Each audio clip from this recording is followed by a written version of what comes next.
All right, I think we're recording. So, welcome back to another episode of Mitten Athletics Live. Brought to you as always by me, Aaron Ide, and I'm back. he's back, Colin Hunter. I'm gone for one episode, but I'm back. That's all right. It was a fun episode, but we are sponsored as always by Mitten Athletic Supply. Please reach out to us with any of your track and field needs. We're a guild dealer. We also deal in some Planic stuff if you are into that. But we can help you with anything from the equipment needs you need, questions you have, setups for your new facility, whatever we can do, we're here to help. Also, please stop by if you're coming to the MICA Track Coaches Conference. Please stop by and see us. We will have a booth, and we'd love to talk to you and have some stickers and some fun giveaway stuff. So please swing by and see us. When is that track clinic? January 28, 29, 30, 29, 29 through 31. I just looked it up. Yep. It's in Lansing. Lansing. I'm assuming it's in the same hotel it's always in Lansing. Crown Plaza. That's the one. Yep. So please come by and see us. We would love to have a conversation with you, meet you, just talk with you. I mean, obviously, as you can tell by the way this is, we love talking track and field. So please swing by, talk with us. We're going to have some fun giveaway stuff, stickers. Everyone loves stickers. I can talk to you. I cannot sell you anything because I am not the man with the catalog. But don't listen to him. He can help. All right. So tonight we are going to do an episode talking about the different levels of college that are available and kind of some pros and cons on the different levels, and maybe the some of the old allures of people saying it's D1 or bust. And I think that mentality should be a long gone mentality. I agree. That is something that was pushed for too long, and I think that people don't understand how many amazing coaches there are at every level, and there are so many pros to going to universities that are not D1. And I mean, this is not a negative on a D1 university. This is just talking about how many pros there are going to other universities as well that are not D1. Correct. Sorry, I was just looking something up. So I guess I figure we'd start with kind of the why. So what kind of got me thinking about this was, first of all, House versus NCAA. I think that if you're a high school coach and you don't know what this is, you need to go educate yourself. I'm a huge college football fan, and so I've been kind of paying attention to this stuff from the other angle for a while. But essentially, House versus NCAA is a class action lawsuit about revenue sharing and paying athletes out of that revenue sharing. And along the same time that was happening, in D1 sports, new roster limits were announced. And they limited them all at like 200 kids or something? No. It's like 35 kids in a lot of circumstances. So this was across sports, different roster limits, basically. So now football has unlimited scholarships. What's their roster limit, like 128 or something? I think so. In track, all sports, I believe, have unlimited. Correct. They can. That's the big one. So, I forget what the previous number was for track, but it was like 12 and a half scholarships or something like that. Oh, fine. Whatever it was. It was. And so, and we like the disclaimer on the front end of this conversation. Aaron and I are fairly young in our coaching careers. And Correct. So we don't have a ton of kids who have gone to college yet, but there are some. but we are having to navigate this on the front end of our coaching careers. And so it's worth a conversation. So yeah, so in Division I, track and field, the roster limit is 45. And that can change. Country, it is 17. That can change per conference. That can change per conference. The SEC changed it to 35 and 10. So 35 track and field, 10 cross country. And here's the kicker. If a distance runner is on both the track team and the cross team, he counts against that 35. Yep. Or that 45. So you don't have 45 speed power athletes plus 17 cross country runners who are running the mile, running the 10K, running the 5K. No, it's if you are a distance powerhouse, you probably have 17 cross country runners, and then they're probably all running track and field. And so you have 22 left to give to other events. So really what that means is that you're seeing schools who are individualizing or focusing certain events and will actually take events completely out of the roster. Right. And Washington State said that's last year that they're done with the field events. Yep. And to think about it and go, hey, that was my dream school. And all of a sudden here, oh, just kidding. We're done with this. Like, that's hard. Mm-hmm.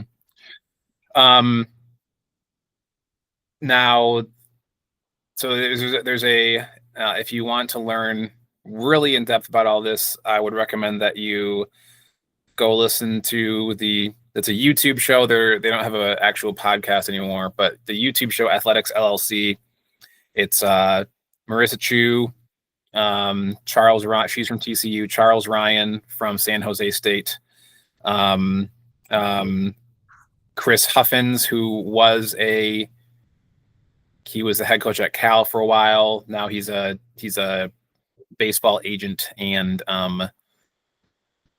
he trains some decathletes, and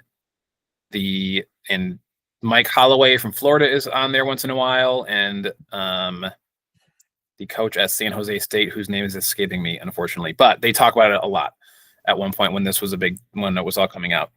The biggest point, which a lot of people didn't realize, so casual college football fans don't realize that how many football teams live in the red as far as budget goes, right?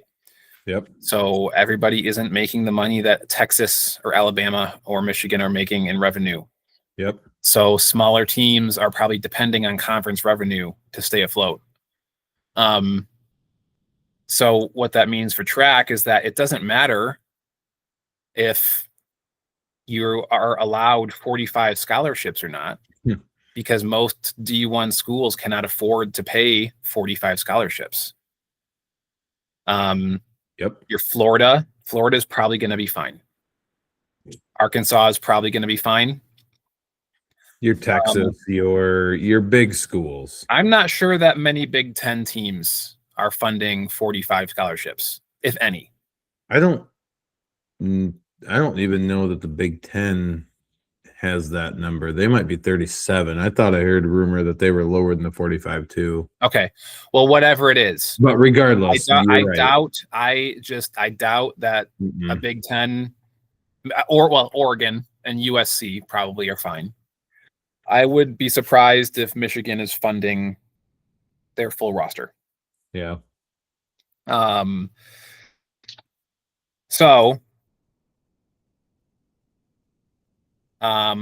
Where you used to be able to, so distance powerhouse schools used to, have hordes of, especially on the women's side, because how do you counteract a football team,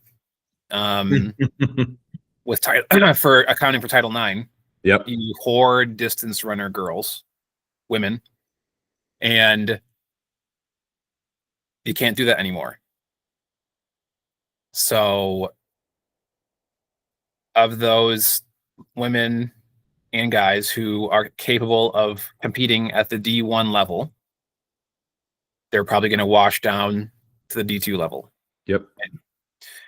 Somebody said that they heard the D2 is next. Now, so I missed the last episode we did because I was at the Mitka cross country coaches clinic, and a lot of this info, Curtis Bell from Central Michigan talked about this for us.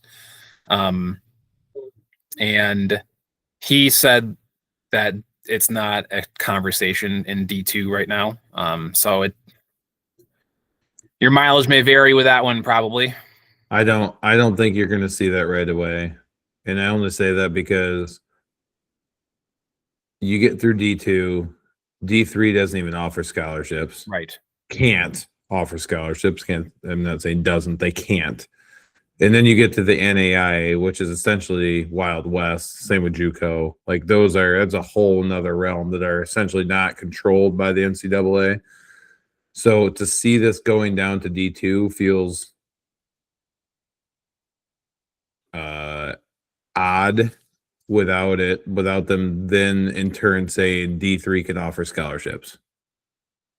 Right. Yeah. Because at that point you're saying, well, we're essentially hurting all kids, right? And outside of the top, this small percentage, which is already hard enough. It's already hard enough to get into D1 to begin with, or any, take out D. It's hard enough to get into college to begin with. Then you start talking D1 schools. It was already a very small percentage, and now you do that with scholarships, it makes it smaller. And now you go D2 that had more availability, but that's going to become even smaller. And you get to a point where it's almost impossible to get into any of the Division 1, 2, or even 3 schools. So basically, what it's going to take to get into a Division 1 school. Now, again, your mileage may vary based on conference and based on what part of the country in, because there are a lot of Division 1 schools, and this is not like football. This is not like football where you have FBS and FCS, and we really only pay attention to the FBS. And this is everybody's in the same playing field. Okay. Yep. Now, the one thing to point out is that everybody was given a chance to either opt in or opt out of the house settlement. That is true. Okay. So, for example, the Patriot League and the Ivy League opted out. Which I think is smart. I think it's smart. The Patriot and Ivy Leagues opted out, which means they don't get the revenue sharing, because there is $2.8 billion in revenue sharing, including back pay to former athletes. So if they opted out, they don't get part of that revenue sharing. They don't get class action in that. What's that? So where do I put my class action in that? I'm not sure. Now the other thing is, like, it's the schools get to distribute this money how they want to, right? Yep. So it's going to football and basketball. 100%. And now there is portions of it going to the Olympic sports. However, it's going to it's small. I have mixed feelings about athlete pay, but that's a different conversation. That's not what we're talking about right now. So anyway, what does it take to be on a D1 roster? What I have heard from people I trust, including the coaches I mentioned earlier, you have to be able to score at the conference meet immediately. Yep, basically. So if you can't score if you want to know, you got to go to find the past 5 years of whatever school you're interested in, look at the average distances and times in your event to see what scored in the top 8 at the conference meet. That's what you have to be able to do.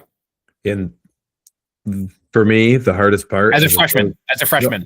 And for me, the hardest part as a throws coach for a guy that's almost impossible. Right. As far as like, we don't throw the same weight. Girls throw the same weight. You should be able to tell. It carries over. It's the same thing. A Guys, guy, development. Oof. but you don't know. You're throwing a 12-pound shot that goes to a 16. Now, unless you have a coach who is training you with a 16 as well, and you have 16 marks, you don't know what that means. Or a 2K disc, or other things like that. But overall, that's it. And there aren't a lot of coaches that are out there looking for somebody who isn't going to be in the top 5 in a state mark or whatever it is. They're looking for that unique group right here, and that's all they're going to be looking for. Yep. Unfortunately now.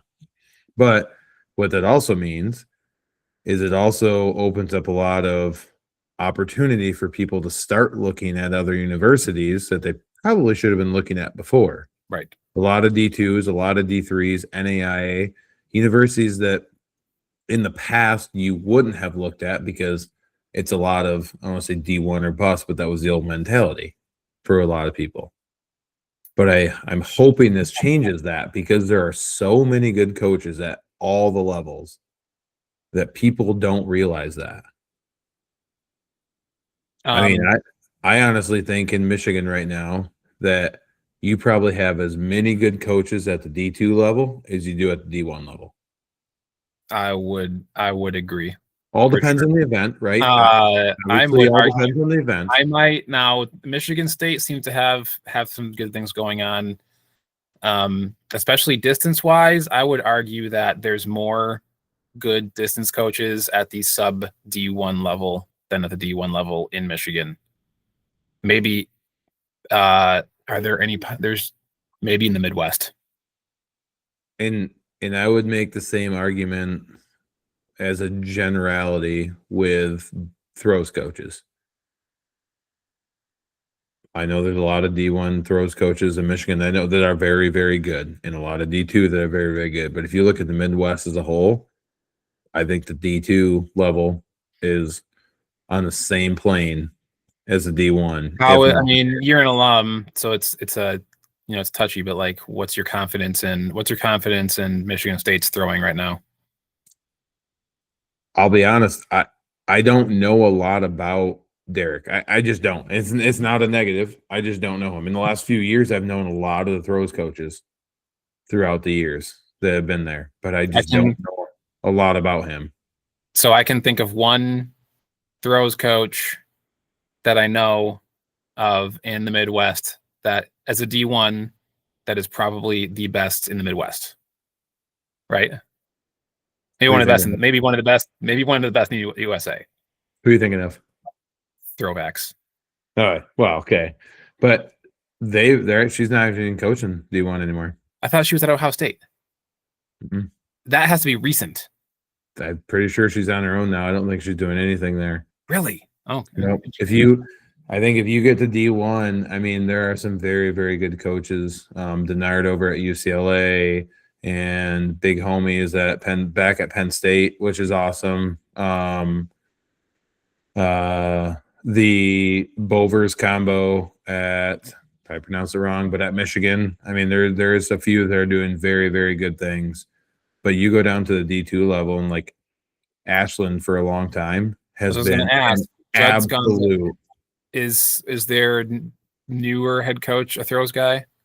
I don't know if their head coach is, but I'm pretty sure a couple of the old alum have they picked up where Judd left off? I think so. There's no picking up where Judd left off. It's impossible. That's a unique person to lose. But that group, the whole Ashland, Finley, get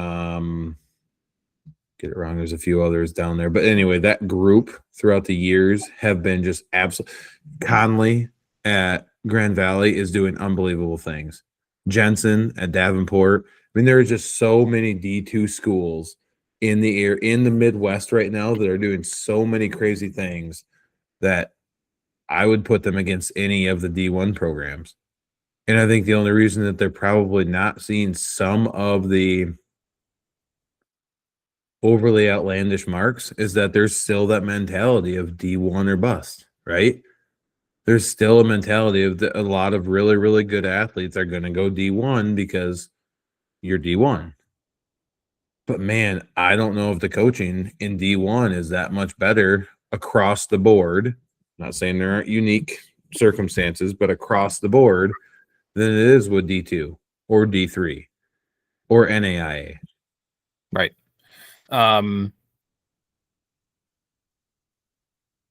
Now it's there's like a few things at work here where ultimately as a running coach, like I'm never going to judge myself by how many of my athletes go to college or what level they do. Like when I see alumni of mine on Strava running years after they graduated, that's good. Right? That's really good. That's amazing. When I see them marathon training, that's really good for me. But I also want them to have the best shot at competing, because like the it's a weird thing, but there are a lot of roster spots out there for track athletes. If you really want to compete, there's probably a place where you can do it. Yep. Like I'm not going to say almost everybody, but there's a baseline level of accomplishment, and if you hit that level, then you might have to move further than a few hours away, but there's probably a place for you. Yep. Agreed. And it is, you don't want to realize that too late. A girl of ours who is visiting an NAIA school in Minnesota next week, and then she's going to visit Indiana Tech in January, I think. And Indiana Tech is an NAIA powerhouse. Yep. In the middle of Indiana, like probably 75% of people don't even know it exists, but it's just banner after banner after banner. Legit times, legit competition. Yep. Just and it's a good engineering school. It's a good tech school. Like I think the hard part for me is when I know that there's a kid who's interested, and this is a weird situation that we're in at the school that we coach at, because it's a very academic school. When there's a kid that we know is interested in competing, but they are D1 or bust mentality academics wise, that's a tough one too. Yeah, but that's even harder one to bust, because there are so many good schools outside of athletics that are not D1. Right. But it is hard to convince kids of that, and we're barely getting there on the athletic side. Right. I mean, honestly, for me, this is not running, and I don't get the kids. It's seeing them on Strava, throwing when they're, but for me, it's when kids truly say, I want to coach, or like recently, not naming names, but like recently who say, and I think he's joking, but relatively serious, that I'm going to come for your job. And I'm like, you know what? Well, he's going to have to talk to me first. I'm like, you know what? That's the coolest thing I've heard. It is. That you want to do it.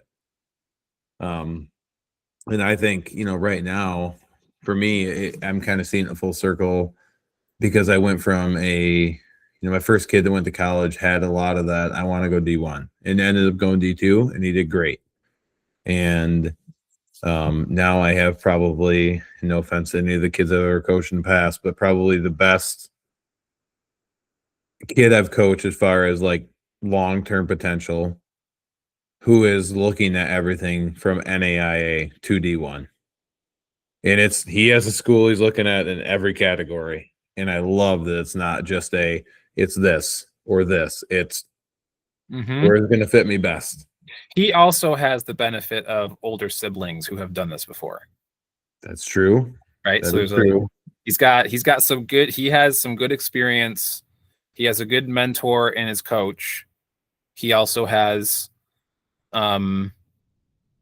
yeah, that family has walked this walk already. Mhm. That's very helpful. And that's That not a is. bad thing. That's a very No. helpful thing. It is. And what we have worked on, and what I would suggest to any coach out there who has an athlete that wants to go to college, and what I've worked on with him, and what I will always continue to work on, is have them make a list of schools. 2 lists. One list is academic, and one list is athletic, and have them rank their top schools, and have them do it separately. One list of what is your top schools academically, where you want to go, and why. And do a top 10 list. Have them do a top 10 list of athletically and put notes, and then look at those and have them look at them, because that will answer a lot of questions of where they really want to go. Because when you get that list together and they realize that a lot of their top athletic schools and academic schools have crossover in the top 5 and they're not all D1, they will answer a lot of their own questions, or they are all D1. And that's all. Right. And it might lead to, if you have a really open mind, that exercise in of itself simply makes you think about what your priorities are. Do you want to be close to home? Do you specifically not want to be close to home? Do you want to be in a bigger city? Do you want to be in a more rural area?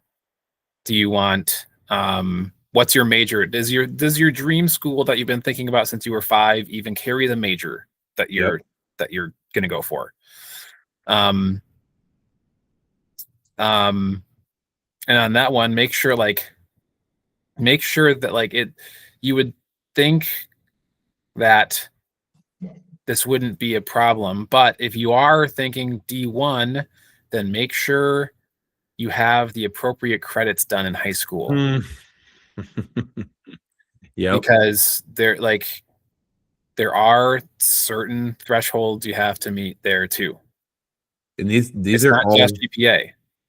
And these are all really good things to think about, because these are things that kids don't think about. Right. There was a wrestler who was in my class as a senior, and I think he wasn't eligible to wrestle at the school he ended up going to, and I think he was like thinking of walking on or something at some point, but because I teach electives, okay, and so I think he took an extra one of those in lieu of a math class. Okay. And not having that final math credit somehow, like he was fine graduating high school, but it didn't pass the NCAA thing. The clearinghouse. Right. Yep. So that's a whole nother thing. Being able to get through the clearinghouse, make sure that you are even eligible to compete at NCAA levels is a whole nother thing. This is where it's when people talk about these organizations as the Wild West, it's usually tongue in cheek or pejorative, but like if you fall into that category, you should probably look at the NAIA. Yes. Right. And they're blessing in disguise. They're amazing. Right. And there are a lot of very, very good coaches who have coached at other levels that NAIA isn't a negative.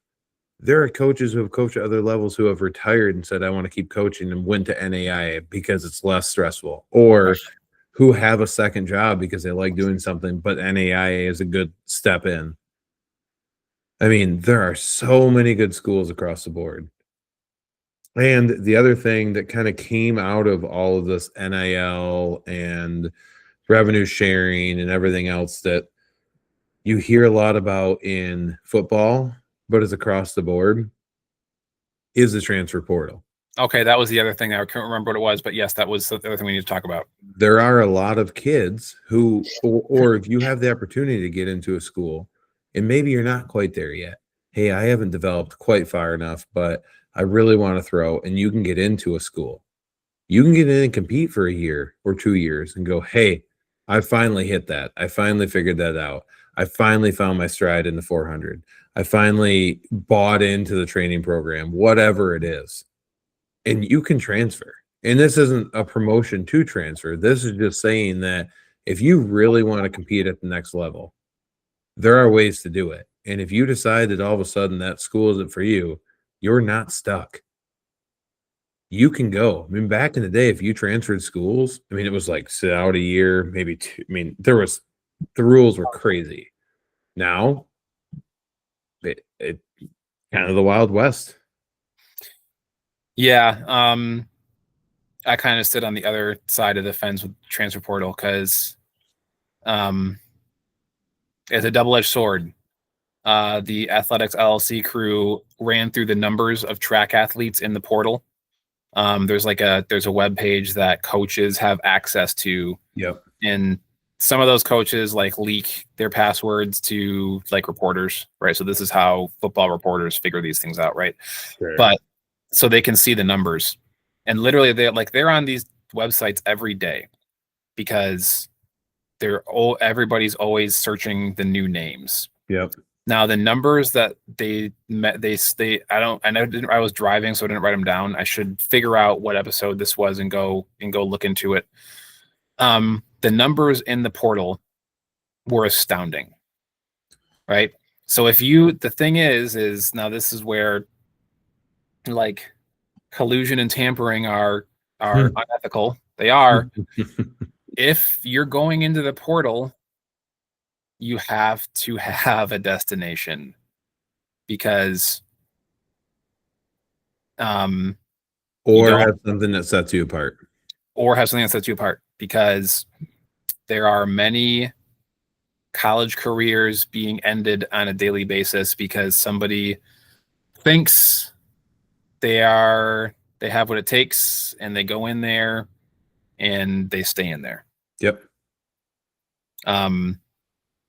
Like if you're going to do it, make sure that you know why you're doing it. If you're going to be a D2 athlete that says I'm going to enter the portal because I want to go D1, make sure that your numbers prove that you can go D1 and you can go compete somewhere. Because if you can go in there and score top 5 at a ACC conference meet and you go into the portal, high chance someone's going to pick you up. Right. If you can go in there and score top 5 and you're there, you're going to get found. Right. But if you're 28th on the list at the ACC there's a lot of shuffling the deck chairs. Yep. But if you're 28th, it's a lot harder for somebody, or 30th or 40th. There's a lot harder for somebody to say, I'm going to take a chance on that sophomore that might get there. Or if your roster limits are small. If you end up in there and don't limit yourself to the offers from the big schools. Mm-hmm. Again, like if you're in there, it's a calculated risk. Yep. So don't I don't know what kind of notifications there are, if it's email, phone call, text, or whatever, but like don't delete that notification just because it's from D3U. I have said from the beginning, and I've said this to every athlete I've ever talked to who wants to go to college, no conversation is a bad conversation. Nope. Talk to the coaches, have the conversations, build the relationship. You know what will happen? Nothing bad. Right. You're building long-term relationships with these people. Yeah, maybe you don't go there right now. Maybe you never go there, but you decide you want to coach. You have a contact. You talk to them. Build these relationships and enjoy it. Enjoy the time doing this. When I was in college, so for my internship, engineering internship, it was like a very strict required process to get to that point. At Grand Valley requires, they're called co-ops rather than internships, but like lots of schools it's optional, right? But at Grand Valley, yep. it's a part of the program. You do it for 3 semesters, and most guys would sign up. The career people send you the link to the website to sign up for interviews, right? Yep. Most people sign up for 1 or 2. I signed up for 7, and I had 3 offers, and I accepted the one that I did not expect because it was awesome. And then my first choice called me 2 days later, and I was like, "Sorry, I'm all taken care of." And it ended up being the perfect offer, right? Yep. If I'd have waited for that first choice, my life is probably vastly different, right? So he probably wouldn't be talking to you right now. Probably, I mean, honestly, probably wouldn't, because my engineering career path is how I got to where I am. So, talk to as many people as possible. Ask as many, like, there's no dumb questions here. Ask questions and don't wait. Don't wait till the last month of your senior season to decide it's time to work on this. Yep. And remember that it's your future. It's your future. It's not what you think they want to see. It's your future.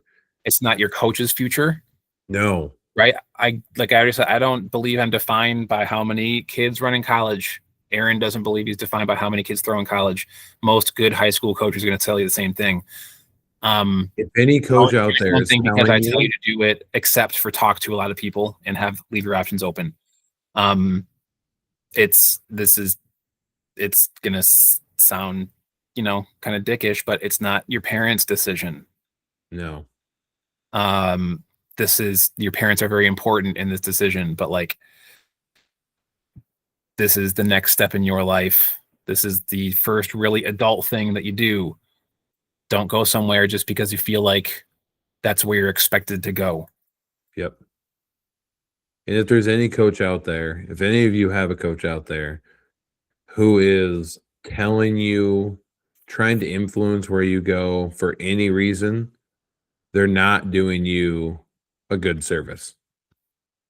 They're doing you a disservice. No coach should ever try to influence a kid's decision on where they go. You should ask questions, ask tough questions, but when it comes down to it, it should never be an outside influence of a coach that dictates where a kid goes. Now, obviously, college coaches are going to recruit, right? That's okay. Sorry. High school coach. Our job is to get kids ready. College coaches should recruit, and they should try to find and some high school coaches. You know how easy it'd be for me to say every kid should go to Michigan State because I threw there? Right. Every kid should go here because I have a relationship with X or Y or Z. But that's another weird double-edged sword. That can be a good thing. You do see some coaches, like college programs have trust in some high school coaches. You can help kids get into programs, right. But I should never be I will contact every one of my contacts to help a kid get into a school if they want to go there. But I will never be the coach that says you should go to this school. Right. Because as soon as those words come out of your mouth, you're not trying to help that kid. You're trying to help that school. You're trying to help the other coach. Do you think that are you never going to say that even if nope. So as even if you think, okay, I know this kid pretty well, and I believe that this is a fit, not because it's prestigious, not because of the logo is fancy, but I truly believe the kind of kid this would fit very well in this culture. Nope. I had a very strong opinion on where I thought Nolan should go. I never once pushed him that way. Did he end up where I thought he should go? Yes. I agree. Did I ever push him in that direction? No. I offered him every other opportunity, and I said, I will promote you to anywhere you want to go. But I will never tell you, and I will never offer it up to where I think you should go, because it's not my choice. Yeah. It will never be my choice, and I don't want it to be my choice. I don't ever want it to be a decision where a kid comes back and says, I had an okay college career. What if a kid says, point blank to you says, I have these two schools and I am torn. What do you think? Nope. I will give you that begs for your opinion. I will give you pros and cons of both schools, but I will not tell you. Gun to your head. Nope. I'm not doing it. I really won't. And this is coming from the way that I guess I was coached, because my high school coach, who I still look up to this day, is the reason why I coach the way I do, never once sat here and said, you should do this, you should do that. Because if he had, he would have said something way different than where I ended up. And you have to learn on your own the reason why you wanted to go there. I can't tell you why you want to go to a school. I can't tell you anything more than here's the pro, here's the cons. I will ask you the questions that I hope will get you to the reason why you really want to go there. And if it is, that's awesome. And if it isn't, I hope you can figure that out in your answer. But I don't know if you really want to go there. And there's so many reasons why kids want to go to a school. It's not just the athletics, the academics. It could be I have friends that go there. It could be my girlfriend goes there. It could be because my parents went there. It could be because I like the social life of it. There are so many aspects to college, regardless if you're an athlete or not. For me to help you figure out what is your college, I will ask you the questions, but I can't tell you what you want. I can't tell you where you should go.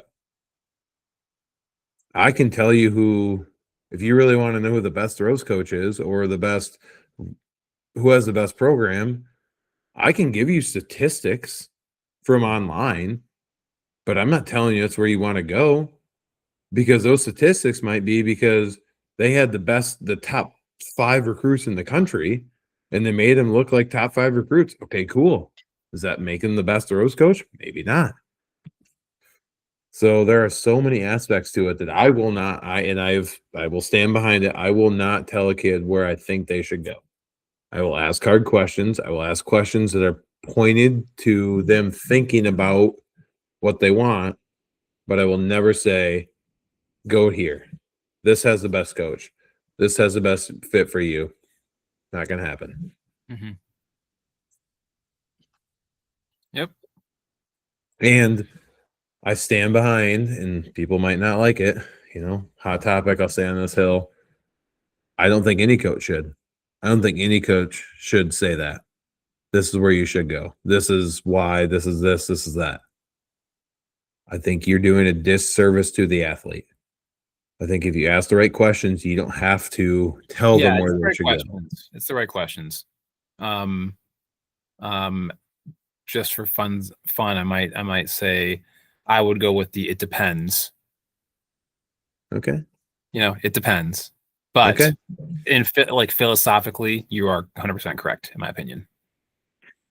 Would you, in the last opportunity that I had, would you have done something different? No, I don't think so. I think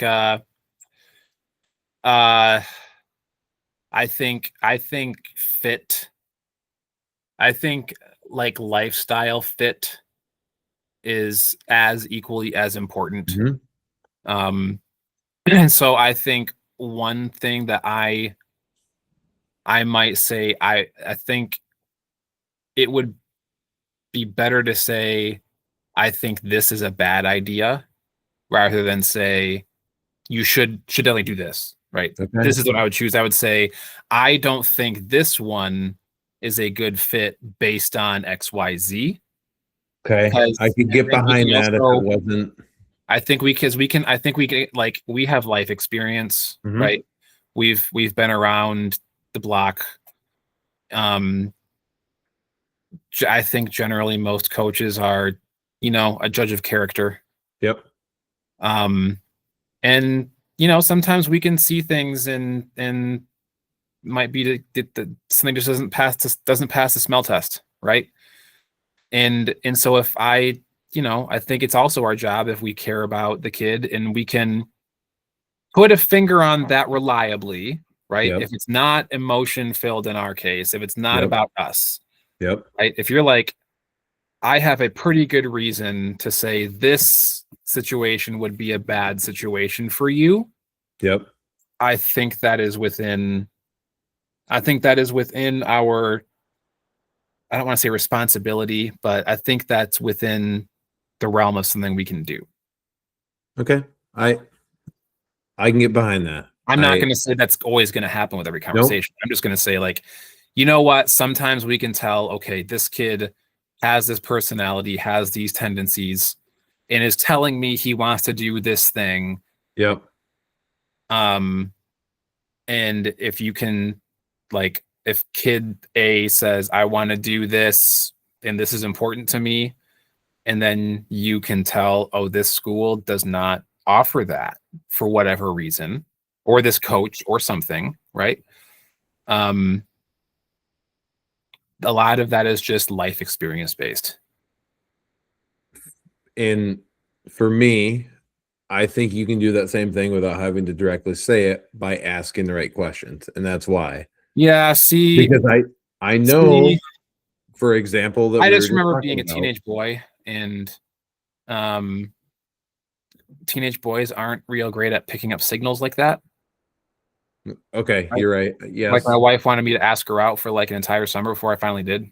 I didn't even know about it, right? So like, so maybe I got lucky in the last one I did because I asked the right questions based on what he was looking for and based on how I knew he was, and he answered them the way that I would have, but maybe I got lucky with that, right?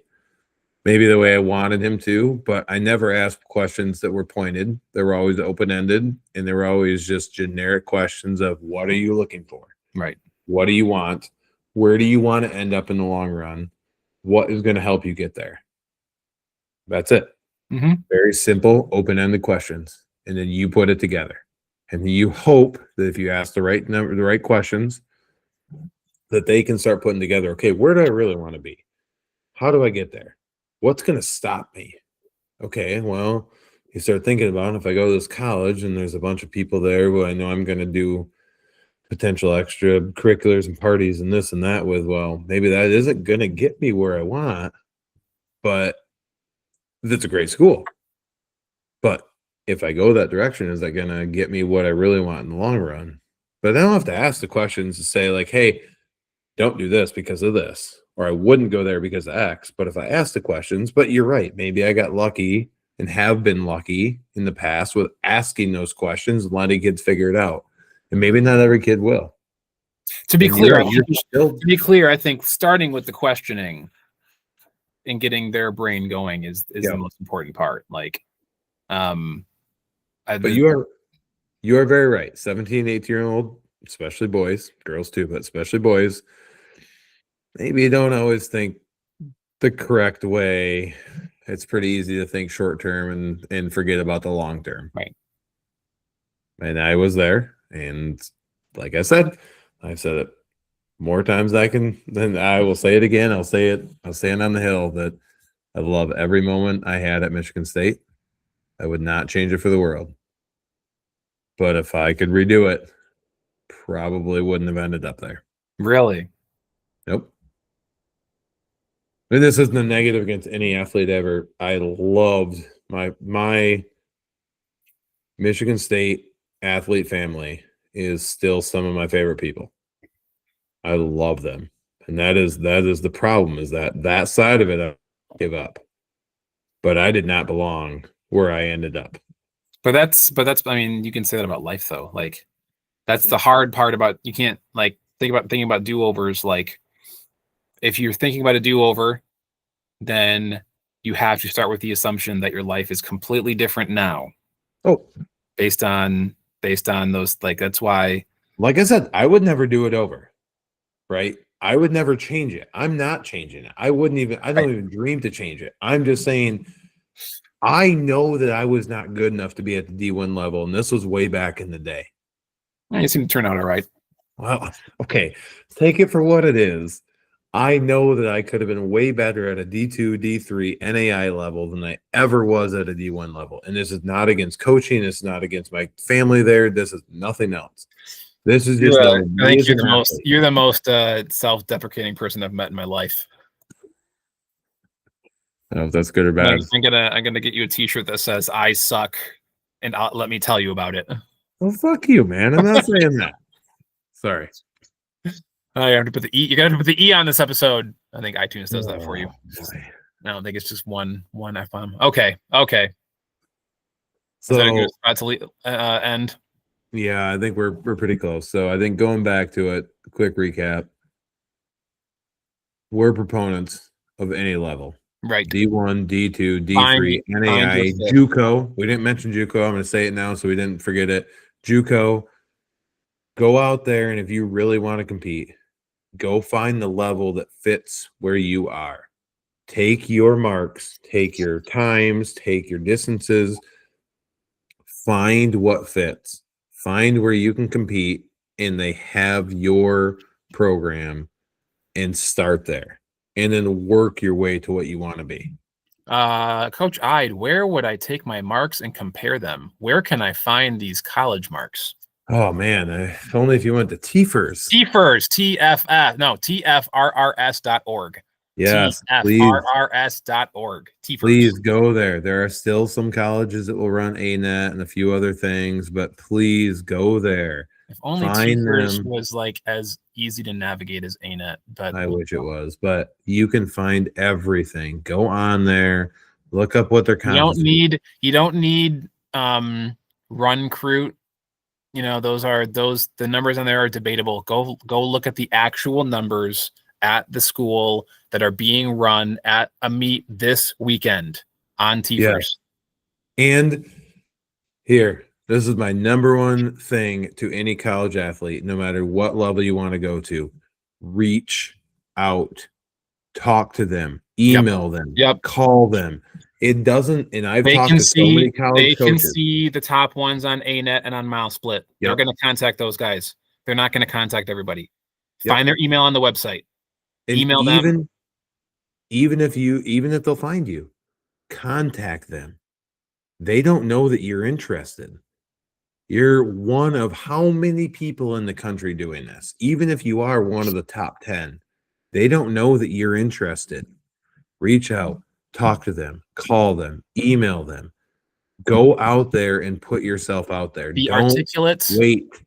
Be articulate. Give them your GPA. Give them your times. Give them a link to your athletic.net or your MileSplit page.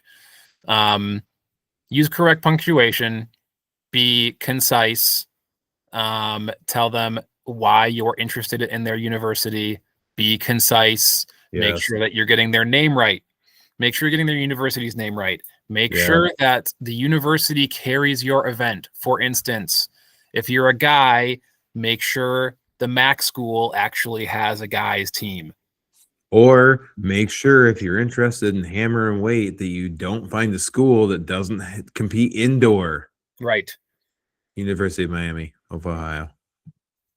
So. Bad decision. Okay. If you have questions, if you are an athlete and you have questions, ask. Ask. If you don't know who to ask and you're listening to this episode, ask us. Ask us. Email. I would love to answer any questions. Mitten Athletics, plural, supply @gmail.com. 3 words, double S's in there. Reach out. C Hunter @bcpsk.net. You forgot the 12. I did. C Hunter @bcpsk12.net. There we go. You're right. All right. Well, if you made it this far, we appreciate you. Thank you. We will have another episode next week. We're working hard on having a guest. I think in some fashion that we will. So please, again, if you guys have any ideas, any questions, anything you want us to cover, we would love to. As we're getting into indoor, we will start getting into indoor rankings, where stuff is at as we get closer to the state meet. But please reach out, talk to us, leave a comment, tell us how you think we're doing. I mean, if you think we suck, please tell us. We want to know. It's gonna hurt me. Colin's fine. It's gonna hurt me. I'm a sensitive guy, so it is what it is. Yep. Okay. All right. Cool. That's it. Thank you. All right. See ya. Bye.